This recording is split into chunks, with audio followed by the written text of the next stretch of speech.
యూట్యూబ్లో కనిపిస్తానని చెప్పేసి మంచిగా డ్రెస్అప్ అయి వచ్చాను. తమ్నేల్లో వచ్చేటట్టు చూడండి కొద్దిగా. Okay sir. నా పేరు షహీర్. ఒక మంచి ఇంపార్టెంట్ క్వశ్చన్ సార్. మా మైదుకూరు దగ్గరలో ఒక స్వామి ఉన్నారు. ఆయన చెప్పింది ప్రతిదీ జరుగుతుంది. ఆయన ఎంత ఫేమస్ అంటే పెద్ద పెద్ద సెలబ్రిటీస్ కూడా వస్తున్నారు ఆయన దగ్గరికి. మా ఫ్రెండ్స్ లొకాలిటీలోనే ఆయన చెప్పింది జరిగిందని చెప్పేసి ప్రూఫ్స్ కూడా ఉన్నాయి. ఇంకో ప్రశ్న 10 సెకండ్స్లో ముగిచ్చేస్తాను సార్. ఇది ఒక ప్రశ్న, అంటే వాళ్ళకి ఆయనకి ఎలా పవర్స్ వచ్చాయని చెప్పేసి. రెండవ ప్రశ్న, మా ఊర్లోనే చూస్తున్నాను చాలామంది ముస్లిం సోదరులు దర్గా, తాబీజు, తర్వాత బాబాలు అని చెప్పేసి ఎక్కువ ఈ షిరుకు పనుల్లో ఎక్కువ ఖర్చు పెడుతున్నారు, లక్షల్లో ఖర్చు పెడుతున్నారు. భోజనాలు, జెండాలు అవన్నీ చెప్పేసి. ఇవి చేయొచ్చా? ఈ సిస్టమ్ కరెక్టేనా? ఫస్ట్ది, ఆ స్వామికి పవర్ ఎలా వచ్చింది? సోదరుడు ఏదైతే ప్రశ్న అడుగుతున్నారో నేను చాలా చక్కగా తయారు వచ్చాను సార్. నా మంచి ఫోటో తీసి తమ్లైన్లో పెట్టండి అంటే, ఎందుకు మీరు ఏదైనా మ్యారేజ్ ప్రపోజల్ కోసం వచ్చారా ఇక్కడికి? అదనమాట అది. అయితే సరే, మీ యొక్క తమ్లైన్ పెడితే కొంతమంది మన ముస్లిం సమాజంలో ఎలా ఉన్నారంటే, సార్ ఈయన మొత్తం పచ్చ డ్రెస్ వేసుకొచ్చాడు, టీడీపీ సార్ అని చెప్పడానికి కూడా వెనకంజ వేరనమాట. ఇలా కొన్ని అపోహలు కూడా జరుగుతున్నాయి, చూస్తున్నాం కదా మనం. అదనమాట. కాబట్టి సోదరుడు అయితే ప్రశ్న అడిగారో, మొట్టమొదటి ప్రశ్న ఏంటంటే, ఇక్కడ ఒక ఫలానా బాబా గారు ఉన్నారండి, ఆ బాబా గారు చాలా విషయాలు ఆయన చెప్పింది జరుగుతుంది, దీనికి సంబంధించినటువంటి ఎవిడెన్సెస్ ఉన్నాయి, చాలామంది పెద్ద పెద్ద సెలబ్రిటీస్, చాలా పెద్ద పెద్ద వ్యక్తులే ఆయన దగ్గరికి వెళ్ళిపోతున్నారు అని సోదరుడు అడిగారు. ఇలా కేవలం ఒకే బాబా ఉన్నాడా అంటే, ప్రతి రాష్ట్రానికి ఒక బాబా ఉన్నాడు, ప్రతి జిల్లాకి ఒక బాబా ఉన్నాడు. ఆ బాబాలందరూ కూడా ఫేమసే, వాళ్ళ దగ్గరికి వెళ్తున్నారు. ఎందుకు వెళ్తున్నారు అంటే, వారి దగ్గర ఏదో శక్తులు ఉన్నాయండి, జరిగేది జరగబోయేది చెప్తున్నారు అని వెళ్తున్నారు అనేటటువంటి ఒక ఆలోచన అనేది కామన్గా సొసైటీలో ఉంది. నిజంగా మనకు సునామీ వచ్చిందండి. ఇప్పుడు సునామీ వచ్చే ముందు చెప్తే బాగుంటుందా, వచ్చి వెళ్ళిపోయిన తర్వాత నేను చెప్పాను అంటే బాగుంటుందా? ఇప్పుడు సునామీ కంటే ముందు వస్తుందంటే అందరూ జాగ్రత్త పడిపోయి అన్ని వేల మంది చనిపోవాల్సిన అవసరం లేదు, అన్ని ఆస్తులు, అంత నష్టం జరగాల్సినటువంటి పరిస్థితి కూడా ఉండదు. అలాగే ఇప్పుడు మనకు ఇక్కడ హుదూ తుఫాన్ అని కొన్ని తుఫాన్లు వచ్చాయి కదా ఈ మధ్య. మరి అప్పుడు వచ్చినప్పుడు ఈ బాబా గారు చెప్పొచ్చు కదా, తుఫాన్ వస్తుందంటే గవర్నమెంట్ ఎన్నో డబ్బులు ఖర్చు పెట్టేసింది, ఎంతోమంది లాస్ అయిపోయారు, ఆ డబ్బులన్నా మిగిలేవి కదండి, అవునా కాదా? అదేవిధంగా అక్కడెక్కడో బంబ్లాస్ట్ జరిగింది, ఇలా జరగనుంది అని పోలీస్ డిపార్ట్మెంట్ వారు చెప్పేసినట్లయితే అంతమంది ప్రాణాలు మిగిలి ఉండేవి కదా. కాబట్టి విషయం ఏంటంటే, ఈ బాబాలు, ఆ తర్వాత అక్కడ ఉన్నటువంటి ప్రజలు ఎవరుతుంటారో వారి దగ్గర కొన్ని ట్రిక్స్ ఉంటాయన్నమాట. ఆ ట్రిక్స్ ఏంటంటే, అందులో ఒక ట్రిక్ చెప్తాను. ఉదాహరణకి ఒక వ్యక్తి వాళ్ళ వ్యక్తి అయి ఉంటాడు, ఆ వ్యక్తికి నాకేదో జరిగిందని ప్రచారం చేస్తాడు, ఆ వ్యక్తి ఇంకో వ్యక్తికి ప్రచారం చేస్తాడు, ఆ వ్యక్తి మరో వ్యక్తికి ప్రచారం చేస్తాడు.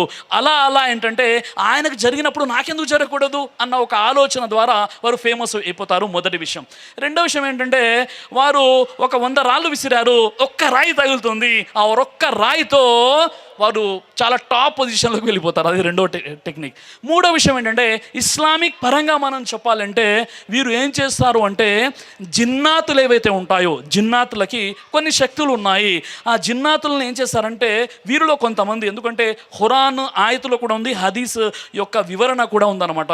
వీరు ఏం చేస్తారంటే, ఏ జిన్నాతులైతే ఆకాశంలోకి వచ్చేసి రహస్య విషయాలను వినే ప్రయత్నం చేస్తూ ఉంటారో వారిపై అగ్ని జ్వాలలు కురిపించడం జరుగుతుంది అని అల్లాహ్ సుబ్హానహు వ తఆలా ఖురాన్లో ఉన్నటువంటి విషయం అన్నమాట ఇది. అంటే కొన్ని జిన్నాతులు ఏం చేస్తాయంటే, ఆకాశాలపై దైవదూతలు ఏదైతే సంభాషణ ఉంటుందో అక్కడికి వారు ఆ ఆకాశం దాటి వచ్చే క్రమంలో అగ్ని జ్వాలలు వారిపై కురిపించడం జరుగుతుంది. అందులో కొన్ని చనిపోతాయి, కొంతమంది ఏదో విధంగా బయటపడి వచ్చేస్తారన్నమాట. వచ్చేసి ఆ విషయాలు ఈ బాబాలకు, ఈ మంత్రతంత్రాలు చేసేవారు ఎవరైతే ఉంటారో వారి యొక్క ఖబీజ్ జిన్నాతులు ఏవైతే ఉంటాయో వాటిని తమ ఆధీనంలో తీసుకొని వారు ఏం చేస్తారంటే, 100 విషయాలు ఏదో ఒక విషయం వారికి ఆ విధంగా అవగాహన వచ్చేసి ఆ విషయం చెప్తారు. దాని ద్వారా వాళ్ళు ఫేమస్ అవుతుంటారు. ఇది ఇస్లాంలో హరాం అనమాట. జిన్నాతులను వశపరుచుకోవడం, జిన్నాతుల ద్వారా వారు మోకిలాలు అని చెప్తారనమాట. వారు ఏంటంటే, ఇక్కడ ఉన్నటువంటి విషయాలు వింటారు, వెళ్ళి అక్కడ చెప్పేస్తారు.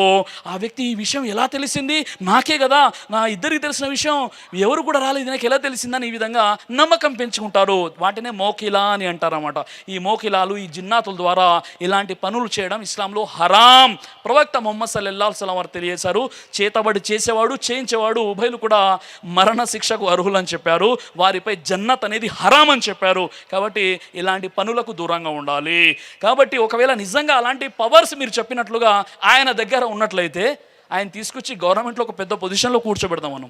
నేను సీఎం గారితో మాట్లాడతాను ఆయన గురించి, సార్ ఇవన్నీ గొడవలు ఎందుకు సార్, ఇంత క్రైమ్ రేట్ పెరిగిపోతుంది, ఈయనని ఇక్కడ కూర్చోబెట్టండి, రేపులు అక్కడ జరుగుతాయి, ఇక్కడ మర్డర్లు జరుగుతున్నాయి, ఇవన్నీ విషయం చెప్పడం వల్ల మనకి లాభం కదా చాలా విషయం. మరి ఉన్నట్లయితే గవర్నమెంట్ యాక్షన్ తీసుకోవాలి కదా. కాబట్టి ఇవన్నీ విషయాలు ఏవైతే ఉన్నాయో ఇవి మూఢనమ్మకాలు.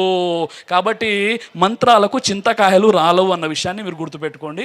రెండో విషయం ఏదైతే అడుగుతున్నారో, ఈ బాబాలు దర్గాలు ఏవైతే ఉన్నారో, తావీజులు అనే విషయం, తర్వాత వాటిపై ఖర్చు పెట్టడం అనేది. చూడండి, తావీజ్ అనేటటువంటి పదం తమీమా అంటే భద్రత. నిజంగా తావీజ్ అన్నది కొంతమంది సోదరులు ధరిస్తూ ఉంటారు. నిజంగా చెప్పాలంటే మన తవక్కల్, మన నమ్మకం ఎవరిపై అండి? అల్లాపై మన నమ్మకం ఉండాలి. ఒక వ్యక్తి ఒక బాబుకి తావీజ్ వేశాడు. ఎందుకు వేశాడంటే రాత్రి నిద్రలో ఉలిక్కి పడుతున్నాడండి. రాత్రిలో ఉనికి పడడానికి తావీజ్కి ఏదైనా సంబంధం ఉందా? ఒక అమ్మాయి యుక్త వయసులో ఉన్న అమ్మాయికి తావీజ్ వేసేసారు. ఎందుకు వేశారంటే పెళ్ళి అవ్వట్లేదు. పెళ్ళి అవ్వడానికి తావీజ్కి ఏదైనా సంబంధం ఉందా? ఒక తావీజ్ని మీరు చేతికి కట్టుకున్నారు. ఎందుకు కట్టుకున్నారంటే ఈయనకు చాలా పెద్ద అనారోగ్యం ఉందండి, అంటే నౌజ్ బిల్లా షిఫా ఇచ్చేవాడు. ఖురాన్లో సూర్య అషుఆరా నంబర్ 26 ఆయత నంబర్ 80 మీరు చూడండి. నేను వ్యాధిగ్రస్తుణ్ణి అయినప్పుడు నాకు స్వస్థత ప్రసాదించేవాడు అల్లాహ్ సుబ్హానహు వ తఆలా. కాబట్టి షిఫా షాఫీ ఎవరు? అల్లాహ్ సుబ్హానహు వ తఆలా. మనం ఎప్పుడైతే తావీజ్ వేసుకున్నామో, ఎందుకు వేసుకున్నారు? పిల్లలు రాత్రి ఉలిక్కి పడుతున్నారు, పిల్లల ఆరోగ్యం చెడిపోతుంది, నా బిజినెస్ ముందుకు నడవడం లేదు, నా బిజినెస్ బాగా రన్ అవ్వట్లేదు, నేను మాటికి లాస్ అయిపోతున్నాను, మా అమ్మాయికి 27 సంవత్సరాలు వచ్చేసాయి, పెళ్ళి అవ్వడం లేదు, ఈ తావీజ్ వేస్తే పెళ్ళి అవుతుంది, నౌజ్ బిల్లా షిర్క్ అయిపోతుంది.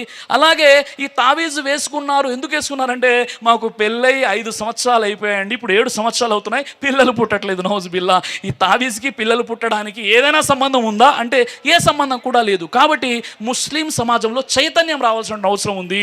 ఈ తావీజులు ఏవైతే వేసుకున్నారో, నిజంగా చెప్పాలంటే ఇస్లాంలో ఇలాంటి తావీజులకి ఎలాంటి అనుమతి లేదు. ఆ తర్వాత ఎవరైతే ఈ దర్గాల దగ్గరికి వెళ్తున్నారో, బాబాల దగ్గరికి వెళ్తున్నారో, నిజంగా చెప్పాలంటే సోదరులారా, మన సహబా రదియల్లాహు అజ్మాయిన్ 5 పూటలు నమాజ్ చదివి అల్లాపై తవక్కల్ కలిగి ఉన్నారు. ప్రవక్త వారు స్వతహాగా అనారోగ్యానికి గురైపోయారు. సహబాల అనారోగ్యానికి గురైనప్పుడు దవా మరియు దువా 2 అవసరం ఇస్లాం అంటుంది. మీరు అనారోగ్యానికి గురైపోతే డాక్టర్ దగ్గరికి వెళ్ళండి, లేదండి అల్లాయే షిఫా ఇచ్చేవాడని మీరే చెప్పి డాక్టర్ దగ్గరికి వెళ్ళండి అంటున్నారంటే, డాక్టర్ దగ్గర వెళ్ళండి అని కూడా ఖురాన్లో ఉంది. అది ఎలా ఉందంటే ఖురాన్లో సూర్య అంబియాస్ నంబర్ 21 ఆయత నంబర్ 7ని చదవండి. మీకు జ్ఞానం లేనట్లయితే జ్ఞానం ఉన్నవారిని అడిగి తెలుసుకోండి. ఒక మెడికల్ డాక్టర్కి జ్ఞానం ఉంది, ఫీవర్ ఉంటే ఏ టాబ్లెట్ ఇవ్వాలో, ఎలాంటి వైద్యం చేయాలో. కాబట్టి మీకు తెలియనప్పుడు తెలిసిన వారిని అడిగి తెలుసుకోండి అని అల్లాహ్ ఖురాన్లో చెప్పాడు. నాకు జ్వరం వచ్చింది, నాకు తెలియదు, డాక్టర్కి తెలుసు కాబట్టి నేను డాక్టర్ దగ్గరికి వెళ్తున్నాను. అయినప్పటికీ కూడా డాక్టర్లు తమ వైద్యం తాము చేసి చివరిగా వారు కూడా అంటారు, నా ప్రయత్నం నేను చేశానండి, పైన భగవంతుడే అండి అని డాక్టర్ కూడా అంటారు. కాబట్టి సోదరుడు అడిగిన ప్రశ్నకు జవాబు దొరికిందని ఆశిస్తున్నాను. దైవ ప్రవక్త ముహమ్మద్ సల్లల్లాహు అలైహి వసల్లం వారు తెలియజేశారు, కడుపుకు సంబంధించినటువంటి అన్ని రకాల వ్యాధులకు అద్భుతమైనటువంటి ఔషధం తల్బీనా. ఇది దైవ ప్రవక్త వారి సున్నత్, మంచి ఆహారం, ఇమ్యూనిటీ బూస్టర్, ఇందులో షిఫా ఉంది, ఇది మంచి ఔషధంగా కూడా పనిచేస్తుంది. కాబట్టి పిల్లలు అయినా పెద్దలు అయినా ఎవరైనా దీనిని ఉపయోగించవచ్చు. అలాగే ఖురాన్లో దైవం తెలియజేశాడు, తేనెలో మీకు స్వస్థత ఉంది అని. కాబట్టి ఇక్కడ కనిపిస్తున్నటువంటి ఈ నెంబర్స్కి కాల్ చేసి మీరు ఇప్పుడే ఈ ప్రోడక్ట్ని ఆర్డర్ చేసుకోవచ్చు. కొరియర్ ఫెసిలిటీ కూడా ఉంది.